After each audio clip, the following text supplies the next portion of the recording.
আজকের গল্প ধরা পড়ল। গোপালপুরমে শিব শর্মা নামে এক যুবক ছিল। ওর বাবা মা কেউ ছিল না। ঠাকুরদার আমলের একটা মুক্তো ছিল তার কাছে। সে ওই মুক্তো বন্ধক রাখলো মঙ্গল শেঠের কাছে। ওই টাকা দিয়ে সে এক শহর থেকে জিনিস কিনে অন্য শহরে বিক্রি করতে লাগলো। মঙ্গল শেঠ মুক্তো চিনত। সে শিব শর্মার মুক্তোটি পরীক্ষা করে বুঝলো যে তার দাম অনেক।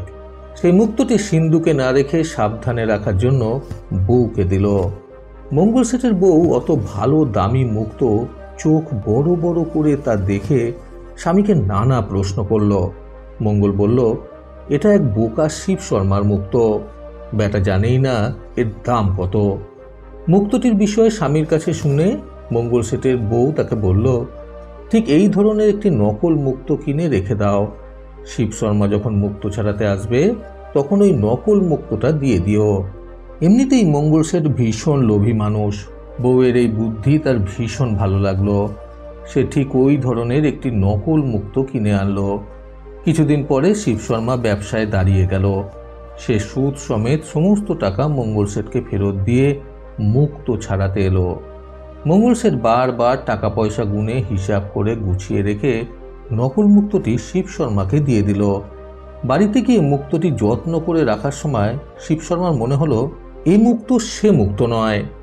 সন্দেহ মেটানোর জন্য সে সোজা বিচারকের কাছে গিয়ে সমস্ত ঘটনা জানিয়ে বলল যে সেটা তার মুক্ত নয় বলেই তার ধারণা। বিচারক যেন এ বিষয়ে তার করণীয় কর্তব্য করে। বিচারক মুক্তটা হাতে নিয়ে পরীক্ষা করে দেখে বুঝলো যে সেটা নকল হলেও হতে পারে। বিচারক গোপনে মঙ্গল শেঠকে ডেকে ওই মুক্ত খাঁটি কিনা জানাতে বলল। মঙ্গল শেঠ মুক্তটি হাতে নিয়ে পরমুহূর্তেই বলল, এ তো একেবারে কাঁচের টুকরো। বিচারক বুঝলো যে মঙ্গল শেঠ শিব শর্মাকে ঠকিয়েছে। কিভাবে মঙ্গল শেঠকে অপরাধী প্রমাণ করা যায় মনে মনে তার একটা পরিকল্পনা বিচারক করে নিল। শিব শর্মাকেও বিচারক যা বলার গোপনে বলে দিল। পরের দিন বিচারকের পরামর্শ অনুযায়ী শিব শর্মা মঙ্গল শেঠের কাছে গিয়ে বলল, এই মুক্তটা আমার নয়, আমার মুক্ত আমায় ফেরত দাও। এই কথা শুনে মঙ্গল শেঠ বলল, কি আজে বাজে কথা বলছো? তোমার মুক্তই তোমায় দিয়েছি। তোমার মুক্ত নিয়ে আমি কি করব? আমি কি মুক্তর ব্যবসায়ী যে অন্য জায়গায় মুক্ত বিক্রি করব? ঠিক আছে, তাহলে চলো বিচারকের কাছে। এই বলে শিব শর্মা মঙ্গল শেঠকে নিয়ে বিচারকের কাছে গেল। বিচারক শিব শর্মার কথা এই প্রথম শোনার অভিনয় করে মঙ্গল শেঠকে বলল, দেখুন, আপনি বলছেন শিব শর্মার মুক্তই তাকে ফেরত দিয়েছেন, আর শিব শর্মা বলছেন এই মুক্ত সেই মুক্ত নয়, এটা নকল। এখন এক কাজ করা যাক, খাঁটি মুক্ত যে চেনে তাকে দিয়ে পরীক্ষা করানো যাক। কথাটা কানে যেতেই মঙ্গল শেঠ খুব ভয় পেয়ে গেল।